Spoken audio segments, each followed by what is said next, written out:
being forced to make a decision on the spot before you move on forces you to really think, is this what I want? Rather than, okay, it sounds kind of cool, let's just keep going. And that there's a lot of power in that mindset. You're going to make different decisions, better decisions. This is the Self-Recording Band Podcast, the show where we help you make exciting records on your own, wherever you are, DIY style. Let's go. Hello and welcome to the Self-Recording Band Podcast. I am your host, Benedict Hein, and I'm here with my friend and co-host, Malcolm Owen Flood. How are you? Hello. I'm great, man. How are you? I'm great as well. Thank you. I've been working in Pro Tools for the first time in years today. And yes, I was going to ask how that's going. yeah, I was expecting a lot of things to go wrong, but it all went surprisingly well and smooth. So that's a good thing. Awesome. It's a little challenge here. I try to leave my comfort zone every now and again, and I agree to do this project and work from the Pro Tools session instead of my usual like Cubase setup and everything. And I'm not even planning on exporting the tracks. So it's not a matter of like just making it convenient for the client, but I want to work out of the actual Pro Tools session in this case and see what they used, plugins and instruments and all that. They baked a lot of stuff in there, and that's why we wanted to do that way. I don't take on those projects usually. But in this case, the song was so great, and I wanted a challenge. And now we'll see how it goes. Awesome. Yeah, a good song goes a long way. Yeah, exactly. So what's new at your end? Good question. I'm on my cup of coffee in the morning, so I was not ready for that one. I can't think back. I'm on the Monday reset here, so whatever happened last week is gone already. Okay. It's been good. Some mixing and mastering stuff going on for me all week, and then some TV work stuff on the horizon that I can't really talk about yet, but I will be sharing soon enough. Cool. Can't wait. Yeah. Awesome. Okay, so then let's talk about today's episode, I guess. And this one is, again, about gear, at least. Yeah, it is about gear, basically, and how to use it, or if you should use it. And because of that, I want to give you something. And this is, I call it the Essential Gear Guide. It's a PDF. It's a free thing that you can download. If you go to the selfrecordingband.com/gear guide, you can download that PDF, and it tells you what gear you really need and how to decide what you really need. And yeah, it's just a free guide to get you started and help you save a bunch of money. And it's I think the perfect thing to go along with this episode, because what we're going to talk about today is, should I record through EQ and compression? Should I buy gear to do that? Is it worth buying gear, buying hardware, or using plugins on the way in? So is it worth committing to certain types of effects, certain types of processing during the recording? Or should I just record raw recordings, not process them in any way, and just have leave all the options for later for the mix? That's the question we're going to answer today. And one part of that question is, of course, for those people who don't already own hardware or plugins to do that with, is should I buy those things? So that's just part of the question. If you are like most people at home with a laptop and an interface, and you're wondering about if you should buy a cheap compressor or something, that's what we're going to talk about today. Yes. Essentially, when to use them and if they're necessary. It's summing it up. Exactly. Totally. Absolutely. Right. So what does that even mean? Because I just struggled to explain this, because there are many different ways to actually do that. What does EQing or compressing on the way in? What does that mean typically? Right. Okay. I picture it as sculpting.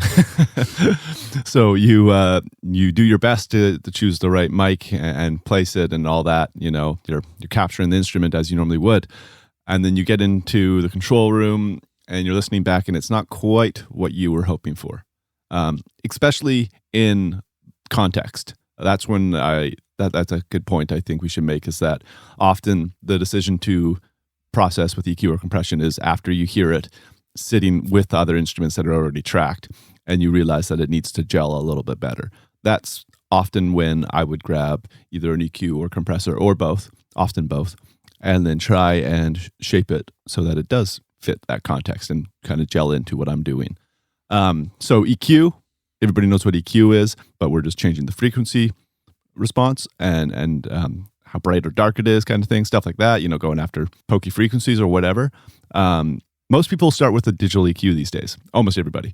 So, and a digital EQ can do some really crazy things that you don't even realize are really crazy, like make really tiny, narrow cuts and sweep around as you listen and stuff like that.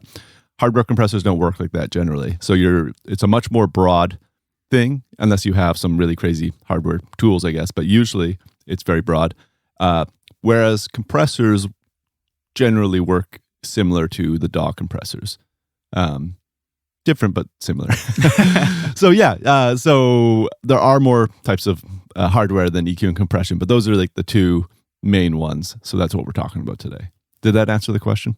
Yes, totally. And one thing to add is that we are talking about using those things while you are recording, so you're committing to the sound of those. So it's not like inserting an EQ on the channel so that you can still bypass it after the recording's done, but we're talking about having those things in the recording chain. So your microphone, your mic pre, and then the hardware, compressor or EQ, and then the converter, and then it goes to the computer. Or if you don't use hardware, you just record as usual, but between the DAW, the track on your DAW where you capture it, and the input, there is a plugin that you record through and that you are printing through. So you're committing the sound of that plugin, and it gets recorded and baked into your track that you're recording. So either way, it's using EQ or compression on the track that you're recording in a way that you can't undo it. So that's the distinction here. Yeah. So I think that's where we kind of need to start this conversation is why would you do that? What's the purpose of committing, right? And we have talked about that on other episodes, but it's something that you owe, like, it's big mind shit. Wow, just said shit. Did you just say a big mind shit? Can we please leave that in? So yeah, what about the mind shit? Another sip of coffee before I say shit again. Yeah. Is a big mindset shift. Yeah. Especially if you're not used to that. And when you're coming up in the world of recording now, you are used to having this unlimited flexibility of taking things on and off and experimenting. So it is a thing to get used to, committing on the way in, and you can't go back because it's now gone. It is done. And I think in most cases, it should be done. You should be committing on the way in if you can. And we will be talking about people that don't have hardware and what they should be doing as well. But if you have the option and it's the right tool and it's doing what you want, then 100% I would commit. I have a universal audio interface, which does what Benny was just talking about, where you can record through plugins, and I use it all the time. It's all, like, anytime I'm tracking something, there's usually something on there because I've found some tools on there that I like, and I know how to get results from them pretty quick. And it's just, like, if it makes the sound, like what I'm recording sound more like what I'm imagining in my head, it's like, yeah, it's done. It's on there. I'm not going to think twice about it. Yeah, totally cool. We're going to talk about specific, like, recommended tools and example scenarios later. So the universal audio interfaces are one option. So we're going to go back to that later. For now, I think, as always, there won't be a final answer. I guess that's what I can say right now. Like, it depends, totally depends. But we're gonna go through some scenarios, and we're trying to help you figure out if it's worth it in your case. I think the question that Malcolm just asked, so why would you do that? Why do I want to do that at all? That's the basically the most important question, and I think I agree with what Malcolm said. I think you should do it if that's how you get what you're hearing in your head, if that's the way to get the sound that you're going for, unless there's any other way to achieve that sound. So if there is a way to achieve it at the source, or if to fix a problem without EQ or compression, then I would always try that first. But if the only way to get to the desired result is to use an EQ or compressor on the way in, I would absolutely commit to it. And we're going to talk about why we actually want you to commit to it rather than just inserting it and leaving it for later. There's a difference here. It's all about the mindset shift that Malcolm was talking about. And if you can at all solve it at the source, you should do that first. So I just want to say that because sometimes it's not a matter of shaping things or using the box tone, the specific character of a piece of gear or something. Sometimes it's just about fixing a problem, and that should usually be done, or you should at least try to do that before you insert any EQ or compressor or something like that. Oftentimes moving the mic or changing the mic or doing something to your room acoustics or like using different strings or drum heads or whatever is the better way to solve a problem. So yeah, that's a great point. Often on instruments, less so on vocals, but like pretty well any other instrument, hardware is really just being used to enhance and not correct in my situation. It's not a correction tool generally. It's more of an enhancement and just like subtle, get it a little bit closer to, like I said, to fitting into context with everything else that's already down. But I'm not like, there's a really weird pokey resonance in the snare. I'm going to go suck that entirely out with a piece of hardware. I'm probably not going to go do that. We're going to go try and tune the snare, change the skin, try and change the snare, or get the drummer hitting it differently. Totally.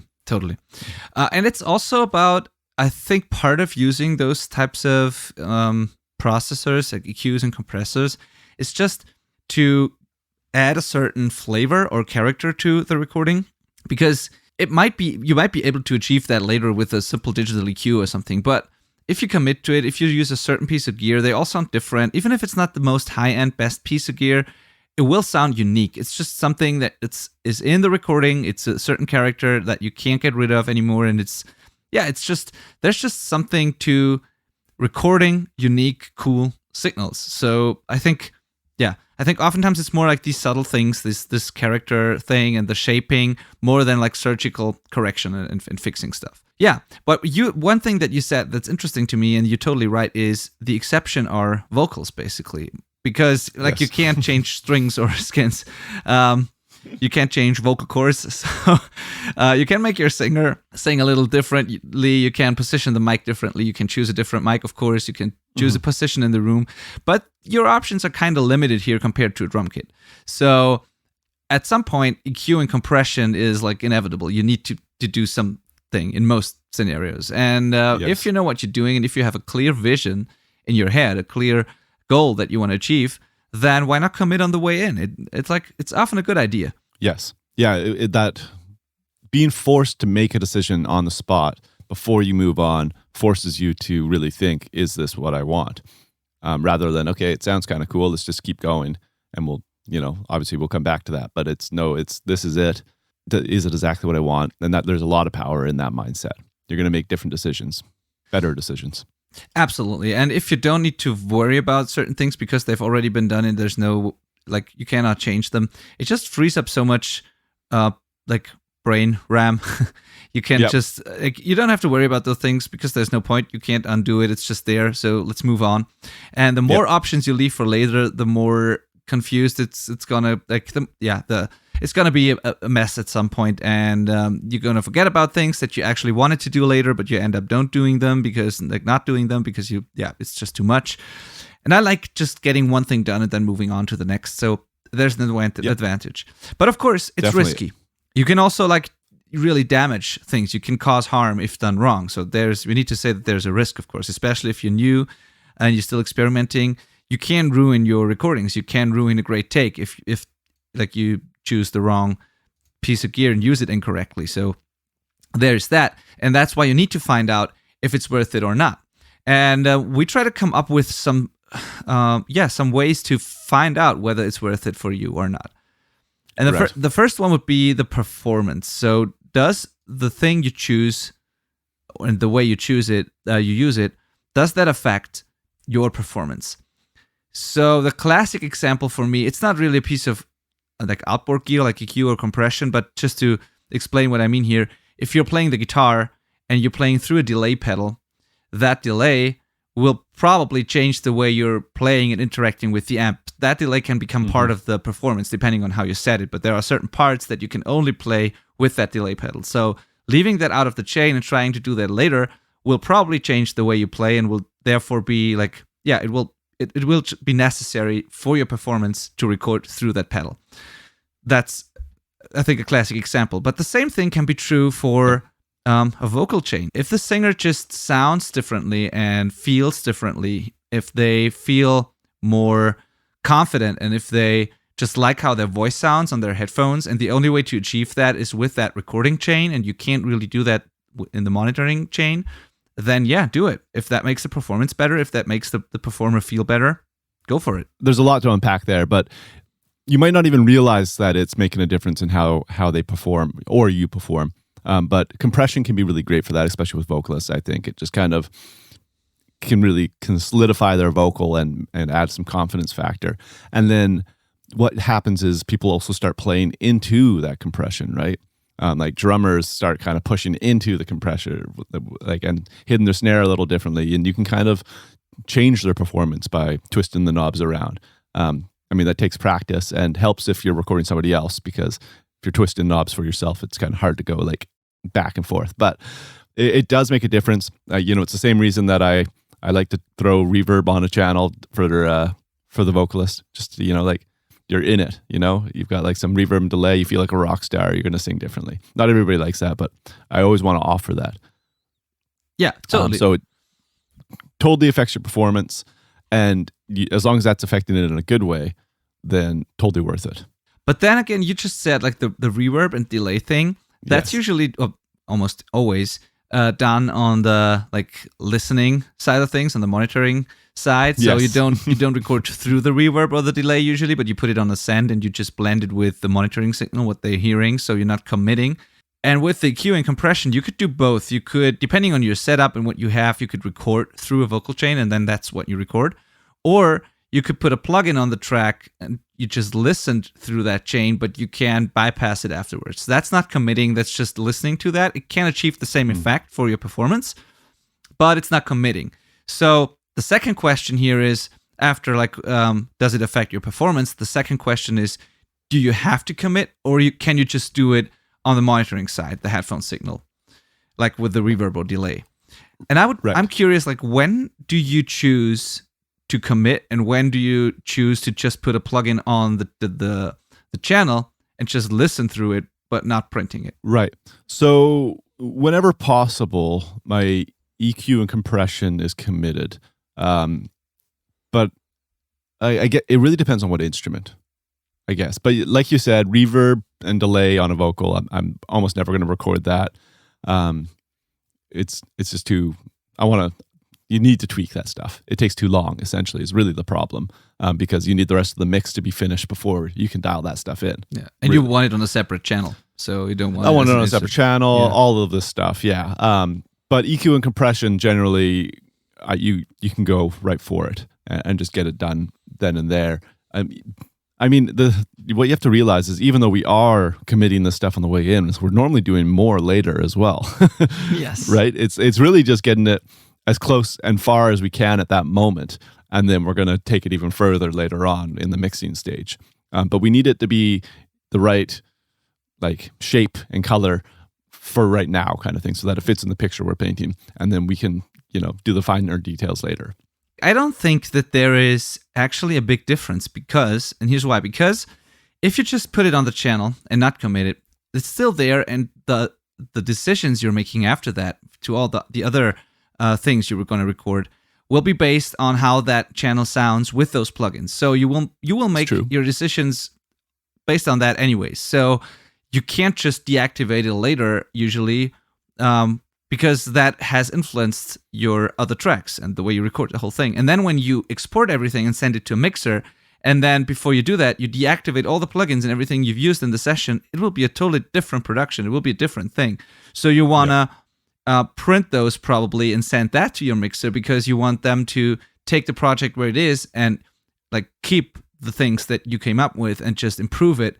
And if you don't do that, if you take everything off in the end, it will just fall apart, basically, depending on how much you did. So I think there isn't too much of a difference. The only difference it really makes is you're saving processing power, and like on your computer and in your brain, because you don't have to think about it anymore. So unless it's something really risky and really like a drastic thing that you're not sure about, I would commit things. If it's really drastic and you don't know what you're doing, that's an important distinction, of course. I would always ask the mixer first, just in case, or I would send two versions maybe, because there are, of course, advanced techniques and things that someone new to this, or like a self-recording band or artist who's not a professional mixer, they might not be sure about what they're doing, and that's totally normal and fine. And if that's the case, just do 2 versions. But if you like what you're hearing, and if it's not too drastic, I would just commit, because it doesn't make a difference really to me. Yeah, I think my one pushback to that is that even with the plugins there, and you're moving forward and listening to that, moving forward, I think just knowing that you can go back kind of changes that point of that you're willing to say, okay, I'm good to move on. Where if you're committing, you really just have to be sure that you're not going to tweak anymore and start recording. Yeah. I think there's like this little bit of like, you just know you have that extra room to make a mistake, and you might just move forward without committing like to the sound entirely, which isn't the worst thing in the world. I mean, it's not. It's fine. No. It's fine. I got that Slate mic a while back. I think we talked about that when I got that mic, and it uses emulation to model different microphones, and I can't record hardware through that if I want to hit that mic emulation first. So I'm kind of having to do this with vocals these days, and it's working out fine. Yeah. It's a combination of like committing for the sake of, I mean, part of me is like, well, that's the job of being a recording engineer, is making things sound a certain way. So like, come on, that's what we got to do.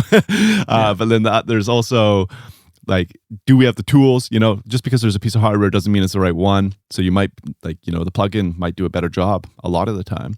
And time, because we've talked about session flow before, but it is so important. And if you're killing the session's flow trying to dial in hardware for the sake of experimenting or just fiddling knobs, it's not worth it. And you should just, I think, grab a plugin and move. Does that make sense? Totally true. It just depends on if you commit through that, like if you commit that plugin, or if you just leave it on and then with the option to deactivate it. Right. But yeah, totally true.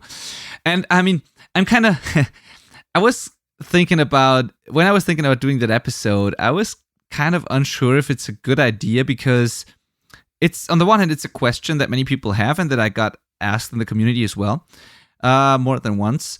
On the other hand, so I think it's important to talk about that, but on the other hand, I knew that our recommendation would be to at least try, or like we would encourage people to commit, but that's so dangerous sometimes. So I was not sure if that's actually good advice, because you can totally ruin stuff, and it's hard to draw the line, or you need to know for yourself, basically, if you know what you're doing and if you trust your instinct and what you're hearing, if your monitoring is good enough to even judge that. So there's a part of it is just you being like realistic and honest to yourself, and like and I mean it's difficult, because I can see scenarios where someone really digs a certain piece of gear or a certain setting, and then once you hear it on a good monitoring system, and once it gets compressed more during mixing and it gets refined, things might come up that aren't as pretty or that you don't want to be in there, like especially saturation, distortion, subtle artifacts that you might miss in your environment. So that there is a danger. There is definitely a danger. But still, I think it's worth it. It's the same mantra that we had in a couple of episodes. Like, sometimes you just need to make bold decisions, and sometimes it could mean that you fail and have to do it again, but it could be worth it. So I think there's 2 camps to answer that problem. There's the camp that's just that really wants a good album at the end of this, and they're hiring a great mixer like Benny to finish it. Those people should probably err on the side of caution and just play it safe through this. Like, do what we're saying and try and have a vision, and keep those plugins on so you're making decisions and hopefully can commit those and give a wet and a dry to Benny or whatever. But you're ultimately just trying to get through this and have a great product. But if you're the kind of person who is trying to become a great audio engineer and you want to be improving at this, you got to start committing and make those mistakes. Honestly, it's like the only way to learn what you can get away with is by doing it. Like I said, EQ and compression are just getting used all the time by me on the way in committing. Vocal distortion, not so much. I throw it on all the time because it's like fun to track through and I love that stuff. But I'm probably going to want to get a little more tweaky in the mix, so I don't really commit that stuff. And like you just kind of learn what you can do and can't do based on experience.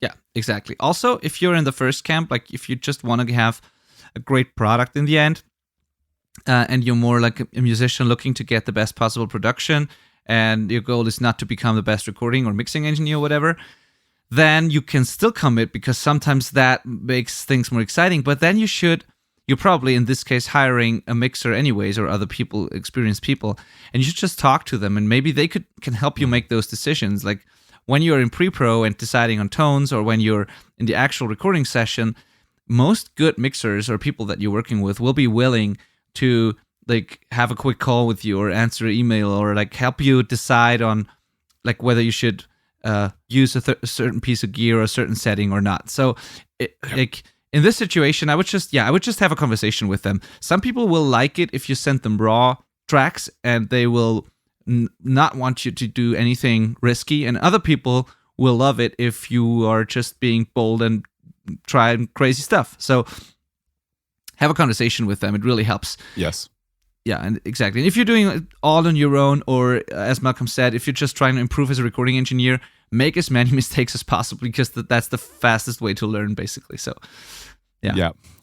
There's a lot of good to be said about having practice sessions where you're not trying to record the song that you really care about, and it matters if you get it right or wrong. But record something that's just like a demo idea that nobody's going to hear, like it's just for internal band use, like pre-production stuff. That's where you can try and do this stuff and really get good at it. Yeah. So the next question, and that's what Malcolm just said when you said like with vocal distortion, you like to tweak things afterwards. The question is, can it be done afterwards in the mix easily, or even better? Or is it something you absolutely have to do right now? Because there's no way to do that later. A scenario like this could be if you like want to record something really crazy with some weird piece of gear that only you have, or some like you want to abuse something to create a cool effect. You need to do that now. Like no one else will have that piece of gear. If you want to have that on the record, you need to record it. So I mean, in like the indie folk pop rock kind of thing that's kind of popular with like Chris Stapleton or Mumford and Sons, that kind of stuff. That Chris Stapleton's not really in that, but there's a lot of like stomp clap based songs, and they're like really roomy and distorted and saturated kind of thing, and the song is based around that. So if you didn't have that really sounding the right way as you're tracking the song, like it'd be really hard to record the other instruments to it, right? So I feel like some stuff has to be done on the front end. Like there's no way of building, like the song is based around that. So you have to go that route, right? Yeah, true. But then there's other things like where the claps are just there to supplement the snare, and you just have your bedroom studio or whatever, then just record some dry, lame sounding claps, and then jump into plug-in land and tweak away, and the mixer can do some cool stuff with it later. It'll be fine. Yes, totally. And I can think of many scenarios where people send me stuff, and then like raw stuff, and then they're like, in this part, we want you to create this type of effect. And then they try to explain the crazy effect that they are envisioning for that part. And I'm always like, why didn't you just try and record that? Like those are the kind of scenarios where they want something unique, something different. So there's no right or wrong here anyway. So just if that's what you want to do for a certain part or transition, or like even if it's just a standard thing like a lo-fi effect, we've been talking about that a lot, like the radio or telephone effect stuff, just find a pedal or a plugin or piece of gear that can do that and print it and commit to it, because it will be your unique telephone effect. And if you just tell the mixer to do that, depending on who they are, they might just do something generic that they always do when someone wants a telephone effect or a radio effect. But if you are creating that effect, it's yours.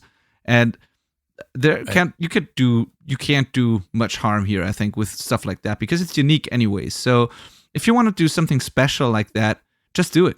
Just have fun, experiment, and send that to the mixer. Yeah. One little bit of culture I want to influence and change is that if you want vocal echoes, like dedicated like echoes that are like, like really intentional ones, not just like any delay that's through the whole song or whatever, but actual echoes, send that to your mixer. Don't tell them you want echoes on certain words and have like a bunch of 40 notes at different times. That is just the worst thing. Yeah. Like, and they had it in their session, they just didn't send it. So yeah, you send that, commit a delay, or some people like to record the delay, so it's a fake delay. It's actually them singing the delay track, and that sounds really awesome. Sometimes you can do that. Whatever gets the job done, but send that along. And then, maybe the mixer will recreate it the way they want, but they'll have an example track. It'll save everybody a lot of time. Yeah, totally. I 100% agree. Yeah, do that. So yeah, off topic, but sorry, what's that? A little off topic, but it's about committing. Yeah, but it's about committing, so it's totally absolutely worth mentioning. So we should circle this back to hardware, and if you need it, because when people think committing, they think hardware. Even though there are, like we said, some tools that let you record through plugins, but hardware is the big thing, and that's the big attractive, sexy thing that everybody wants, and they imagine their studios being lined with it at some point. I wanted that until I found out how much hydro those big walls of gear take. I was like, oh my God, that'd bankrupt me. Yeah. But anyways, it is fun. They're really, rewarding to use. They look great in the rack. I love my 1073 in front of me here. I'm not even using it, by the way, but it's there. I don't use it for the podcast. And so, yeah, we all like gear, but do we need it? Is it a good thing to spend our money on? That is something we want to address because, like Benny said, people ask about that stuff a lot. So, when is it a good idea to buy gear? I think... Where to begin? I think it's... The question is, what else could you do with that money? Does your budget allow to do that without compromising anything that's more important?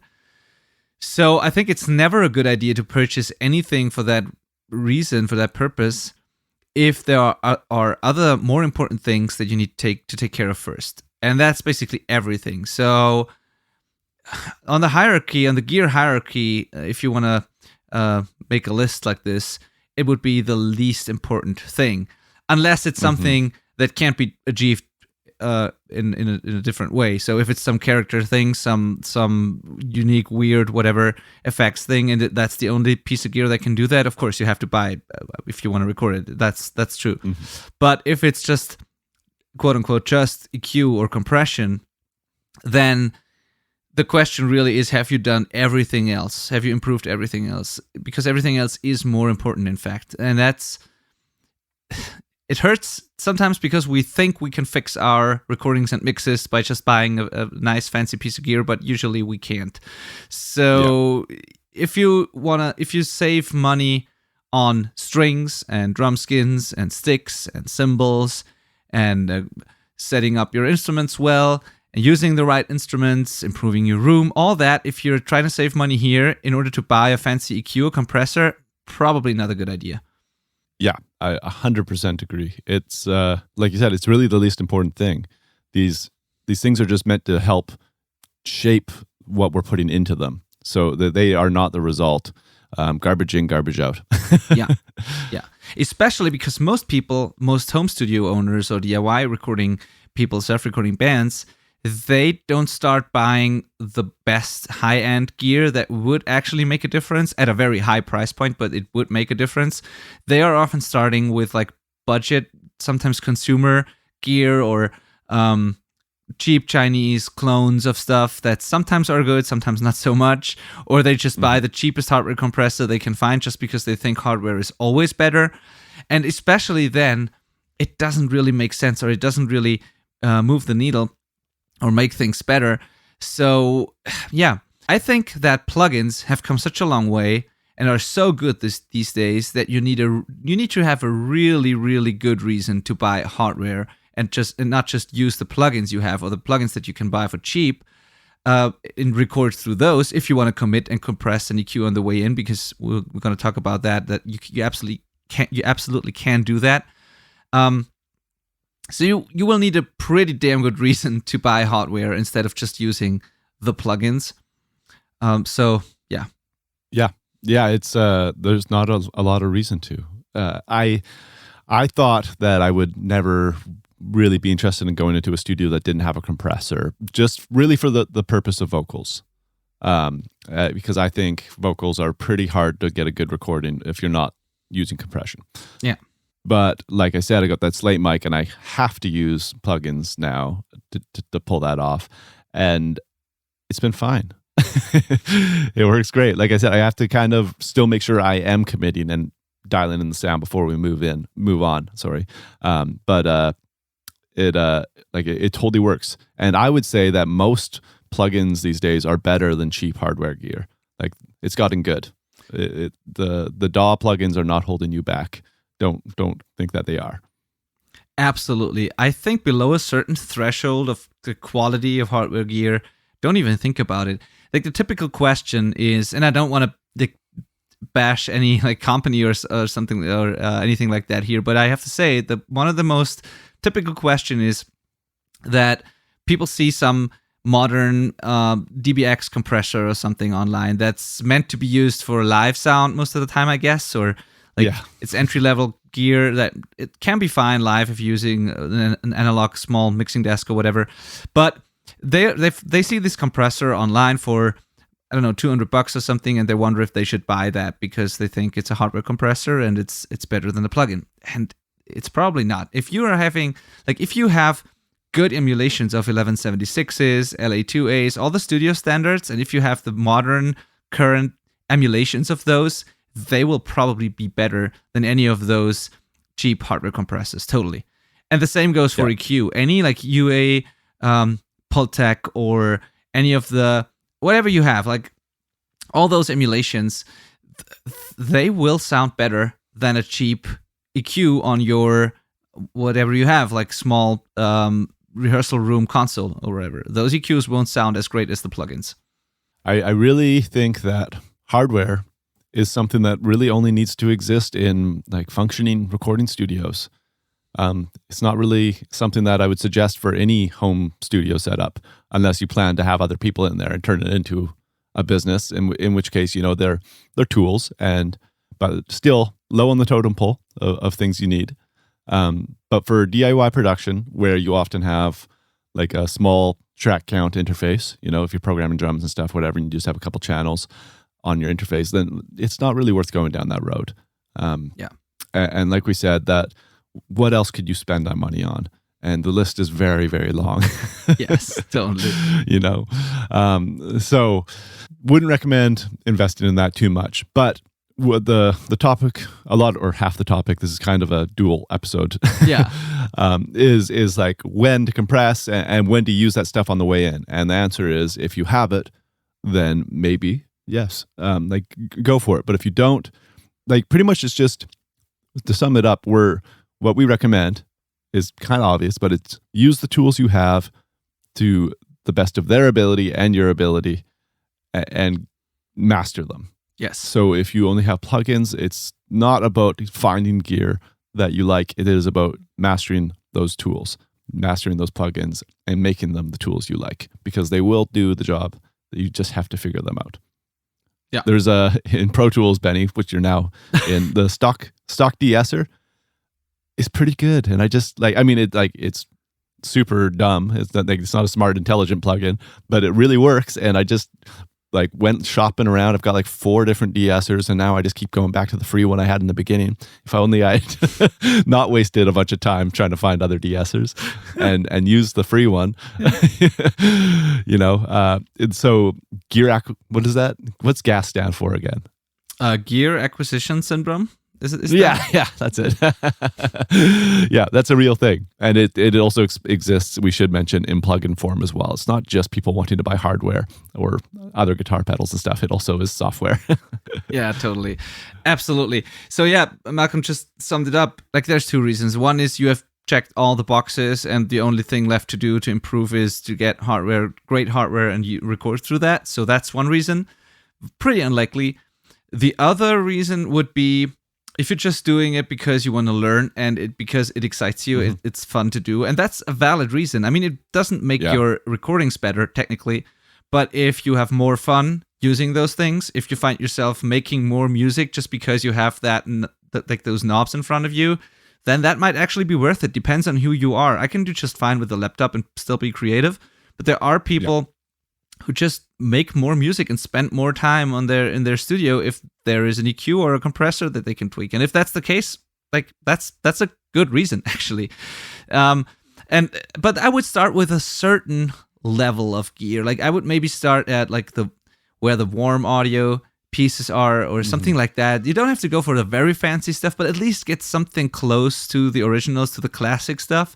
I would get maybe an 1176 clone. There are some DIY kits out there that you can build. There are the warm audio stuff. I can't really talk about the Clark stuff as much because I have used one 1176. I didn't like it that much, but might just be me. A lot of people seem to love them. I know people that do like it. I haven't used one, but Yeah. I know people I trust who do get good results from it. Exactly. I've used the Audioscape stuff, which is a similar price range, and I think it's pretty great. Yeah. So yeah, the stuff's out there for.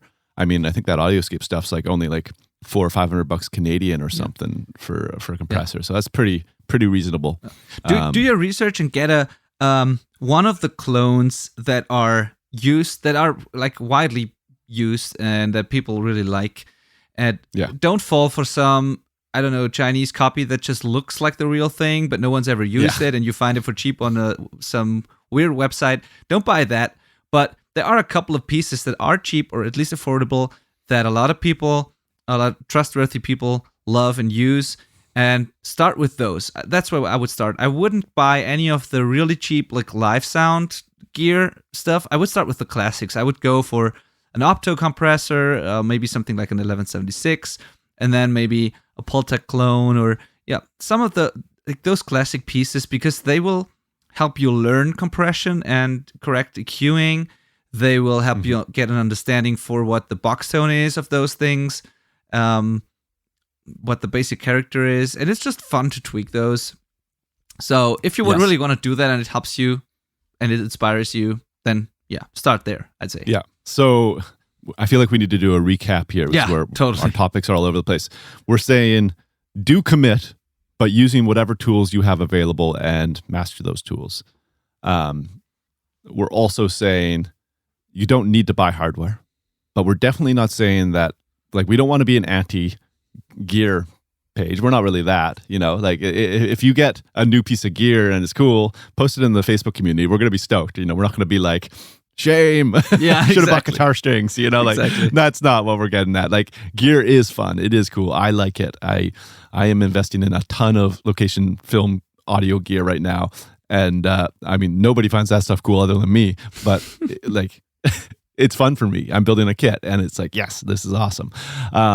So you can still do this. But we just want it to be, when you're doing a podcast, it's hard not to be like, well, it's this versus doing this, but that's not the case. Obviously, you can do both. You can get good at your plugins and still get gear or whatever.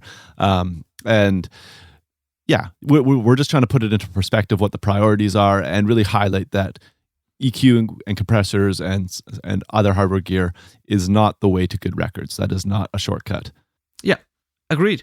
And you know what's funny? When we started this episode, I was asking you if you think there will be a solution or a conclusion, and we said probably not, because it depends. People will need to find out for themselves. But I think there is some sort of solution now, or one thing that we recommend, and I think that's the plugin workflow. Because the more I think about it, that's kind of the middle ground, and that's where I would really start. Because not committing at all, we don't recommend that. Buying hardware, we don't recommend that as well, unless you want to have fun and you want to just learn. But using plugins, and first maybe starting to use them to just monitor through them, to get a feel for them, and then starting to commit those plugins, that's, I think, the way to go. That's the best of both worlds, actually. So you don't need to buy expensive hardware. You can start with your stock plugins. You can eventually upgrade and buy plugins with it, which is usually cheaper than hardware. You can still commit, so you have that benefit. I think the plugin route really is the way to go, actually. It does make sense, yeah. And just so we're clear, there are plugins that you can track through and like that won't add latency or noticeable latency, and then there's plugins that you can't, and they really slow. Like you would hear it, and that you won't be able to make a good performance with that. So you'll learn. That's another thing you need to know is like what plugins are available in your tracking toolkit. Totally. So let's talk about some example scenarios and some recommended tools before we wrap it up. I mean, you started with the UAD plugin. You in the, Yes. like the beginning of this episode, you mentioned your UAD plugins and your UA audio interfaces, the Apollo. Yeah, I mean they're on the expensive side of brands, but it's really great. You can't really go wrong with any of their products. Even their like kind of like lower models are awesome. Yeah. So definitely recommend it. And with that stuff, you can record through the plugins. Like the plugins can be treated as if they're a piece of hardware in the chain, and I really love that. So yeah, no complaints there. Would highly recommend them, but they're definitely not essential. There's other brands that are great. Yeah, cool. The way I do it is I don't have a UAD interface. I have a UAD card. Like I can use the plugins, but I don't have the interface. So what I do is I use Cubase, and in Cubase you have input tracks. So you do not only have audio tracks, but input tracks, and those have inserts as well. And if you insert a plugin on an input track, if you make the input tracks visible and you insert a plugin there, then whatever plugin you put there, you will record through it and it will be printed. So you can't disable it later. Oh, what? That is a really cool feature, Cubase. Yeah, totally. It's so rad. So you have all the basic audio tracks just as in every other DAW, but then there's a category of tracks which is called input tracks. They are invisible by default, I think, but you can make them visible. And yeah, it's just they have their own fader, their own inserts. If you move the fader, that will also affect the gain. Right. Whatever you So do that to lets the you tracks. record the UA stuff, but you could also record any plugin in theory Yes, then. exactly, any plugin. But the UA stuff doesn't really work because it all adds latency because of the external processing, I think, and stuff. Right. So I don't. I might be wrong, but I think you're gonna have latency issues.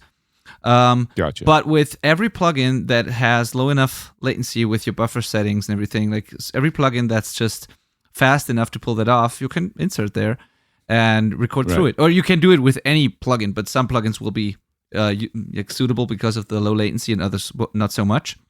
Right, yeah. But it's a really great thing. And you can, of course, use all the stock things. They don't have, they don't produce much latency. So the stock EQ that's on every channel and stuff, you can obviously use that.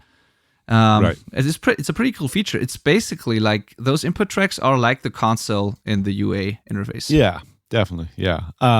You can do that with any DAW, by the way. It's just not set up to be easy like that in other DAWs. Like Pro Tools, you'd have to set the output of the track you're recording into another one, and or use an aux. Yeah, it'd be kind of complicated and time consuming. Yeah. So it's just not really part of the workflow. So that's really cool. Yeah, totally. So you can do that.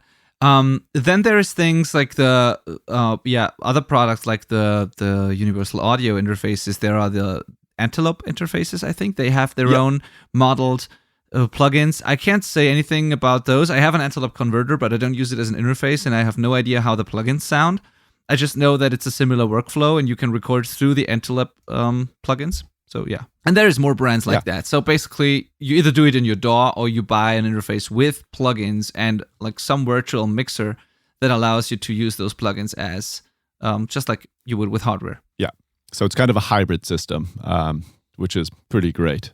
And then, of course, there's just using plugins and just running them on the channel. Like we said, with as long as the latency doesn't add up, you can record through them fine. And there's something to be said for mixing a little as you go, like with those plugins, the drum mix is always getting tweaked every time I open up the session a little bit better, a little bit better, a little bit better. And it's just honing the vision that little bit. So that's another nice touch of plugins for sure. Totally. Yeah. What are some example scenarios? Like not the gear, we covered that, but some scenarios where you think doing that will actually be beneficial or could be a good idea. We already talked about the vocal thing, the compression in the vocals that just makes it feel better. What else is there? Like examples of when EQ and compression are great. Like I said, I feel like throwing a compressor on like a snare can really change how the drummer starts hitting it and get them digging into it a little bit more. Obviously, guitar is a big one. Again, compression, people just play into compression. It changes how you play. There's like a kind of elastic bandy thing going on that you can really dial in somebody's dynamics with some clever compression and try and shape that a little bit. But tone as well, I think.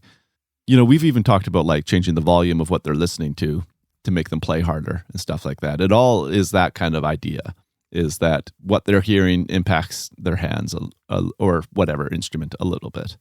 Yeah, totally. A classic thing for me is bass, the consistency. Similar as with vocals, I just like to limit the dynamic range a little bit with bass. I like more consistency. I like some more of the mid-range grit and like character that we get from compression. And so bass is a classic thing. I almost always record through compression when I record bass. Same as with vocals. And then there's some sort of corrective EQing, even though we recommend it not to do a lot of fixing with gear. But there's still some sort of corrective EQ that I like to do on the way in. So, for example, with toms, no matter how well I tune them and no matter how, like, the drum skin I choose, and even if all of that is perfect, there's still going to be some 400, 500 hertz, like, mid-range mud or right. cardboard sound that I want to get rid of. And I almost always grab an EQ and pull that out right during recording because it instantly sounds better. Yeah. And people, so sounding better is kind of this weird objective word to use, but it's what we mean by that is that it sounds good enough that they're not being distracted by how anything sounds. Yes. It just like they hit the tom, they're like, that's sweet, I sound like a rock star, and just keep on going. Whereas if it's like boxy and weird sounding and flappy, they're going to be like, okay, like, I wonder if we should change this. And then they don't mention it for 4 takes. And then they end up tuning it while you're like, no. Yeah. But so yeah, you getting stuff to sound good and pretty much you just don't want the performer to be thinking about how it sounds, because if it sounds good, you've done your job. They only notice when it sounds bad. Absolutely. Yeah. But even like that kind of EQ, what you're talking about, is still kind of like broad strokes shaping. You're like, okay, big cut here kind of thing. It's not like going finding whistles and attacking that kind of stuff at that point. No, it's done in a matter of like seconds now. For me, I just grab an EQ, pull out some lower mid range, and they don't sound like cardboard anymore. So same thing with kicks, by the way. Not so much the getting rid of stuff, but if I do heavy music, and I do that a lot, then the amount of beater attack and click that I get from the microphones is usually not enough, even with very bright, very clicky microphones and placement and stuff. So usually I'll just grab a high shelf, just a very broad thing, and just boost some highs with the kick inside mic, just to get more, because drummers want to hear that. They want to hear their attack. They want to hear the precise click sound, and it just sounds more finished. And usually if you're doing metal or any sort of heavy modern rock music, you probably want to do some boosting here. You don't have to go too crazy during recording, but just a high shelf with a couple of dB just makes it better. Make sure that that's clear and defined and in focus. Yeah.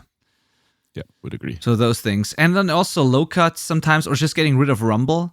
Sometimes that can be also done with a shelf or something. But for some signals, some instruments, you don't need a lot of subs or like low end. And I just get rid of that right away because it distracts me. And yeah, stuff like that. Broad strokes, sometimes removing stuff, sometimes adding stuff. But if I clearly feel like there needs that like I need to do something because it's not sounding the way it's supposed to sound, I just do it. Yes. Yeah. It's funny. Everything we mentioned in the last 5 minutes there can easily be done with a plugin. We've kind of been convincing ourselves as we've been recording this episode that like just more and more outboard gear is really unessential. Yes, it is. Yeah, it is. It's totally unessential. It's like completely unessential, actually. It depends on who you are. If it helps you make better record for whatever reason, then it's worth having it. Yeah. But it is not technically necessary. It's just, depends on who you are. I started this conversation very pro hardware in that it forces you to commit, but that's really what I care about, is the committing part, and that you can do that with plugins, no problem. So it's just the mindset of hardware just needs to be brought over to the digital DAW. Yes, exactly. Okay, so yeah, I mean, it's kind of a confusing episode, but at the same time, this is really what this is about. This is what we've expected. So it's no clear answer. There's the recommendation to try and commit to things, to try and start with plugins, but there's no clear answer here. And that's kind of the answer we wanted to give you, because if you're asking, do I have to buy hardware because in an effort to make my records better. No, you don't. Do I have to compress and EQ on the way in? You don't have to, but it might be worth it. Mm-hmm. So there is an answer, but not a clear one. Depends on your situation. Yes. Yeah. I would say probably you do, but how you do it is what we've discovered. Exactly. Doesn't matter as much. Like it doesn't have to be analog, can be digital, doesn't even have to be printed. It could be just sitting there, but you want to just be making a decision. Like I said, being an audio engineer is making things sound a certain way. So that's what we're encouraging. Yeah. Is make it sound the way you want. Yes. Using whatever tools you need to. Exactly. You can probably do all those things with whatever you have right now. And you should only start spending money if you've maxed out on like things you can do with whatever you have. Yeah.